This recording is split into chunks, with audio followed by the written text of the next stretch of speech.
Next few days, I'm gonna get to strike off one of the main items on my bucket list. I'm in the Northern Territories of Australia. I'm gonna go Asian buffalo hunting, something I've always wanted to do. I've hunted Cape buffalo in Africa a few times, and that's a great sport, but these Asian buffalo are even bigger than the Cape buffalo. I've just gotten here. It's wonderful country. It reminds me of so much of Africa. I don't know exactly how we're gonna hunt yet. I know a little bit about it, but it looks like it's gonna be an African safari in a different location. I got here through Trophy Expeditions, Ryan and Bill Bassham. Trophy Expeditions, we like to make it a one-stop shop. When we book the hunt, we like to continue the hunt through the travel arrangements, accommodations such as this, side tours, travel insurance. We take care of them from the beginning stages of the thought process of the hunt all the way back to your hometowns after the hunt. We're gonna hunt with Andrew McKay, and Ryan and Bill said, this is the guy we need to hunt with. He's got the right location, he's got the right game, he's got everything fixed up, so I believe in those guys. I just tagged along. I'm Andrew McKay. I'm from Australian Outfitters by Andrew McKay. One of the guides here at this operation. I have two camps here, this one here at Big River where we're at right now, and another one down on some Aboriginal land, running about 3 million acres, just a touch under. Yeah, we're looking for something 16 years and older. It's a big criteria, and anything over 100 inches, of course, but we don't want to shoot a younger bull that's got bigger potential. So we kind of looking at that as before we really get too serious on the whole deal. We'll be here for about 5 days hunting buffalo. We're gonna call dingoes if we get an opportunity. We have enough time left over, so stick with us. It's gonna be an adventure. We are in Australia. It is Sunday night, pretty late, and I left home on Friday. And I've been traveling. I ain't spent no night in no hotel, anything. Yeah. I've been traveling from Friday night till Sunday night to get here, you know. So 40-something hours. You did worse than that because you circled around by New Zealand, you know. You took 40-something hours, but I took 40-something years I've been wanting to come here. As soon as we got in camp, I never felt more unwelcome than seeing them giant damn tarantulas hanging around. Look, I'm 103 years old. This is my first time to be here, you know. So. Well, it's good to be here. It's a beautiful place, I'm telling you. I'm looking forward to it. You know. I couldn't believe the river. I've watched some people hunt those big old Asiatic buffalo over here on film before, on TV or whatever, you know. On the Sportsman channels where I've seen most of them, you know. And it looks like it's a lot of fun. I've hunted buffalo in Africa, and it's a lot of fun. Well, these are bigger and harder to stop from everything I hear. Yeah. I hope I'm not the slowest one in the crew. I always tease you about missing this or missing that, but you know, if you miss this time, it could have consequences. I never get to miss because you always shoot it out from under me. I'm going to be up a tree this time. So. Not these little old trees. To get to come here and do something that I'm so passionate about, hunting, it's a central part of my career, with someone whose hunting is so central to his career as well, and get to experience that too in a place I always dreamed of coming was mind-blowing. And to get to come here with Terry Denman, who's like an old friend now, and it's just yucking it up, having a good time, giving each other a bad time, experience everything, and do it with a guy who you're gonna have so much fun with. It's a dream come true. Andrew's got a wonderful tinted camp set up here on the banks of the Roper River. That's the Roper River you see behind us, right here by this wonderful waterfall. It's a tinted camp, but it's everything you need. He's got, I don't know how many, quite a number of tents here. Most of them got queen-side bed in them. They do daily laundry here. He's got Laura. She's probably his best asset he's got going on. She's a great cook, great cleaner, make great meals. You know, we had wonderful meals 3 times a day. You know, Andrew hunts in Africa a lot. So they learn in Africa that you can make things extremely pleasant out in the middle of nowhere. They learn how to do that, and they've refined it over the years, and that's what he's brought here to this camp. You know, it's got running shower, it's got toilet, it's got everything you need. And actually, you know, it's a treat to be able to hunt out of a camp like that instead of staying in a hotel or staying in some big old expensive lodge or something like that. You know, you come out here, you're right in the middle of nature. Well, we made our first night, made our journey here. Beautiful area that we're in here in Australia. had a good night's rest. Sun's coming up. We're ready to have our first hunting expedition today. Really excited about it. Food's been great, company's been great. So far, really impressed with the whole operation here.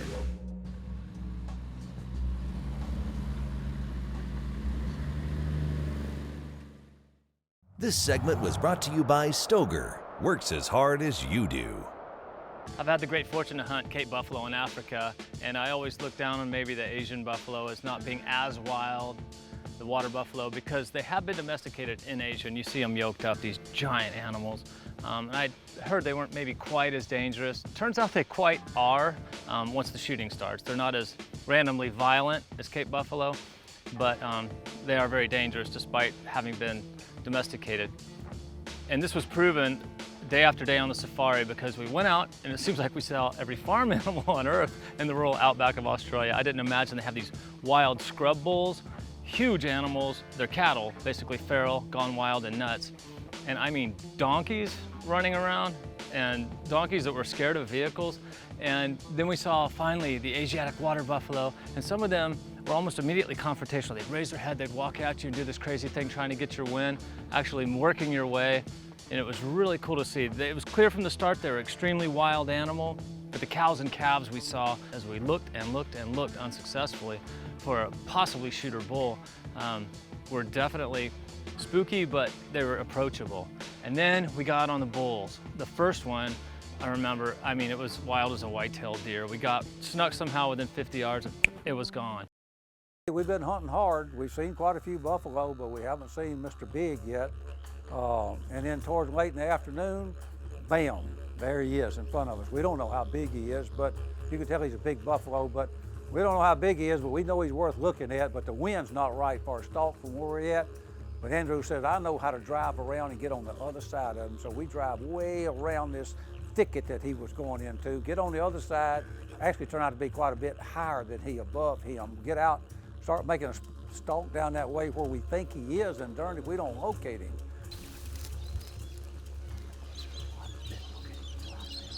And you can see there's a forked tree there, and Andrew and I decided, let's see if we can get to that forked tree. We're gonna be able to see him real good then, have something to rest on to shoot. So we start up that way, we don't make it. And all that worry about these aren't really great wild game animals was gone, because that animal was dodgy, hard to approach, and he took off like I mean, he knew what we were all about. The second he didn't wind us, he didn't hear us, he just took one look and split.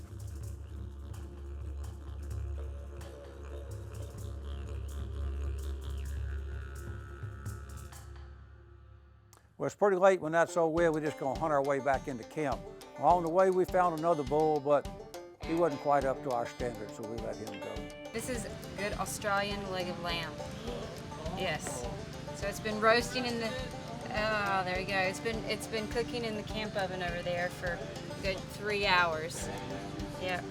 So you can just see that, oh, and we're serving it with roasted vegetables and gravy, of course, and some broccolini. So the roasted vegetables have been over here. Yeah, right here. All good and ready to go. You're doing it right up here in this Yep. So our Bwana, Andrew McKay, he has a home turf that he really loves, and with understanding, you'll see photos of it throughout this show, but the waterfalls, it's just paradise. He has an awesome, huge base camp, very Africa style, a complete camp, on-demand hot water set up, and we really tried to get it done within those parameters and that country. And we pounded that country to dirt. I mean, it's a grueling thing, running around, dodging the big termite mounds, taking a pounding on the roads, trying to make it happen. Came that close to what was possibly a record book bull, but it was clear that we had to try some new area by the second or third day.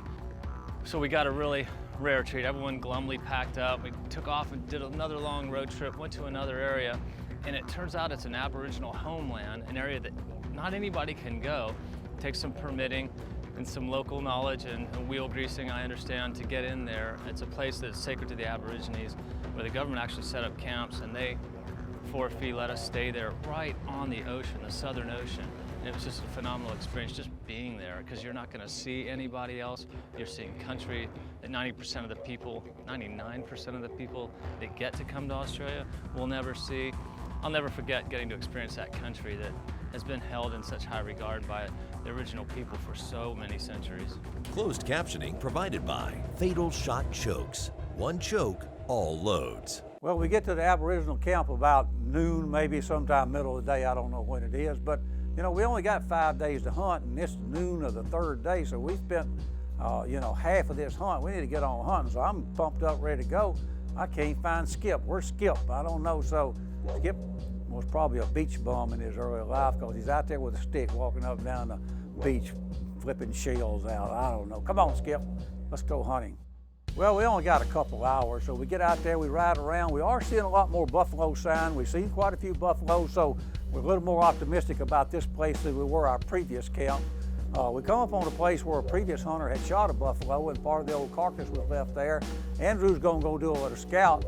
One of the things that Skip and I wanted to do while we were there was call dingoes, but we haven't had time to call them. Well, we called around this caucus. You know, the wind was right, we had everything right, but we had no reason to believe that there was dingoes there other than the carcass was there. It would have been a ready meal for them. So we didn't call one, but the ponds that we were around there were covered with some very interesting ducks. We can't tell you exactly what kind of ducks they are, because they're not the kind we got here back in America, but it was cool to see all those ducks. So at the end of the day, you know, we've looked around, we've seen a lot of country. Andrew thinks he's got a good plan for tomorrow. Tomorrow is a 4th day of 5 days that we got to hunt, so you know, it's getting to be crunch time. We're having porterhouse steak. This is South Australia beef. Here we've got some tins of green beans heating up, some grilled onions, you know, campfire baked potatoes under there, and in the pot is corn on the cob. We start off the next morning. We got a little better plan because of Andrew scouting the afternoon before. We started seeing a lot of buffalo, mostly cows and calves, see some young bulls, but we are seeing a lot of buffalo, a lot more than we did in our first camp. So we know if we just stay after it, sooner or later the zigs and zags gonna cross and we're gonna have a big bull there. We were riding along, we come around the corner, there's a really old bull. Just as soon as you put your eyes on him, you can see he's an old bull, backbone sticking up out of the back. So that's really the kind of bull you'd like to take, but this is just really not a very good bull. So it's not one that you'd want to take for a trophy, but he was old. So things are getting better. We're seeing more buffaloes, seeing a lot of cows, young bulls. Now we've seen an old bull. We just got to stay after it. So we don't go but a mile or two. Look out the window and there's a nice trophy bull. He's with a couple of cows. We're not set up, the wind's not right. Fortunately, we just drove right on by. If we'd have stopped, they probably ran off, but we didn't. We just drive right on by, go up a big hill, circle around. Andrew knows the country good enough to know what to do. You know, finally get completely out of hearing, out of sight, stop the vehicle, we're gonna make a stalk. Now, we've done this several times. It's never worked out for us before, so no assurance it'll work out this time, but you gotta try.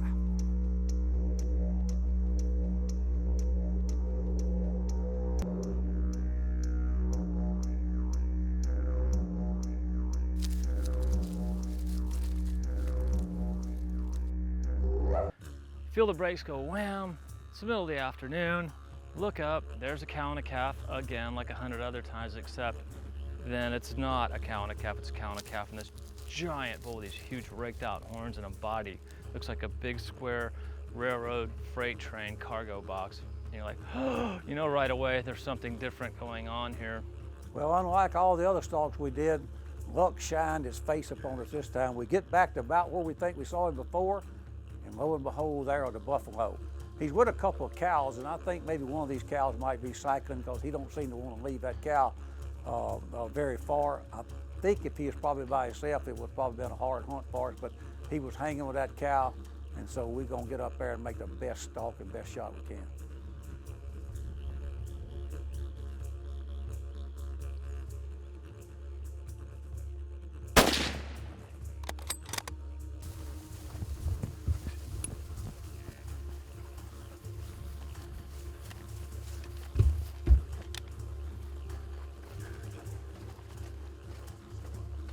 Yeah, Yeah, he's up, just barely.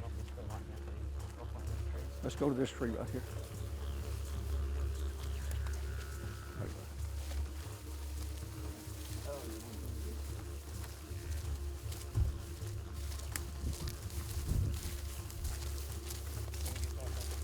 You want me to give it to him again? Yeah.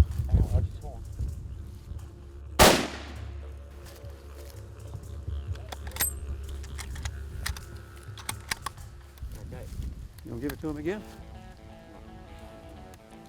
I don't think he's gonna get away. The closer we get, the bigger he looks. I need a big bull. You're not a big bull when you see one.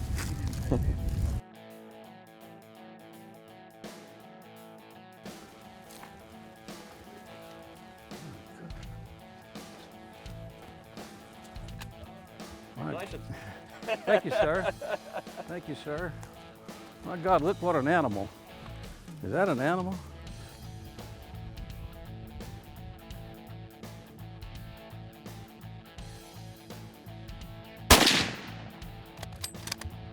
Just awesome, man. He stuffed one right in the pipe right away, broke his shoulder. He fell down. You think that's it? Any other animal, that's it. He got back up on his 3 good legs, and Terry cracked 800 grains of more of lead through the animal.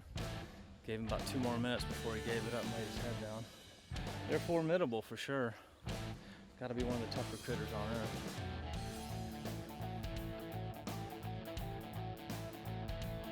Look at this great, big, magnificent animal. You know, we've been hunting for, this is our 4th day, you know, in the morning, so 3.5 days, and we'd see these bulls, and Andrew would look at them, and he'd study them a little while, and he'd study them a little while, and no, he's not old enough. He took one look at this bull, and he said, we gotta shoot that bull. It's like a great big deer, you know, when you finally see the right one, you don't have to wonder anymore, so I guess that's him, huh? That's him. That's a big bull and a lot of character with age on him and hanging out with a small herd of girls. But yeah, that's what we're looking for. He's got this broke off horn here. You can see where he's rubbed his old horns here. So, you know, I like one with character, whether I want him to be old with character, mature with character. But if you get big on top of it, that's just, that's Lenny out, He's you big know. as well, so we got all 3 right there. Yeah. Yeah. Well, good deal. Great, yeah. Thank you, Andrew. Thank you. Thank you. Thanks for coming. Long way down here, but Yeah, it is.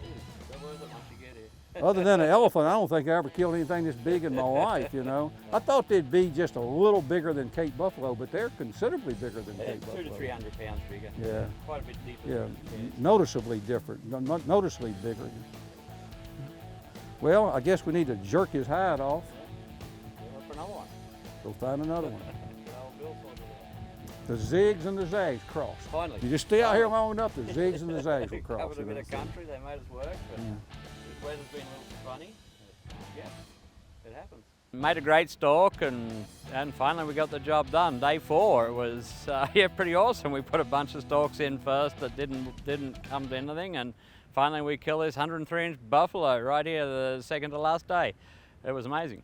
I had a great hunt with these guys this week. It's been awesome. You know, Terry got a 103-inch buffalo, which is a great trophy. We worked hard for it. Took us 4 days to get it. We looked at a lot of bulls, a lot of animals. We actually hunted both of our areas, one on the coast and this one here on the waterfall camp at Big River Station. We consistently produce them. That's what we do. We hunt bangtang as well, a few wild hogs, barramundi fishing, crocodile viewing. That's what we do up here in Northern Territory, and then in Queensland we have a deer operation. Australia is one of the most interesting places I've ever been to in my life. It just reminds me so much of Africa, but the animals are all different. You see all kind of different sights, basically in an African type setting. So if you've never been here, you ought to come. Trophy Expeditions not only arranges hunting operations like this, they kind of a full meal deal. They'll do your travel, they'll do your accommodations, they'll do everything. You don't have to worry about anything, turn it over to them, it'll all come out right. But that's about all the time we got for today. For all of us at MOJO, I'm Terry Denman. God bless you. We'll see you again next week.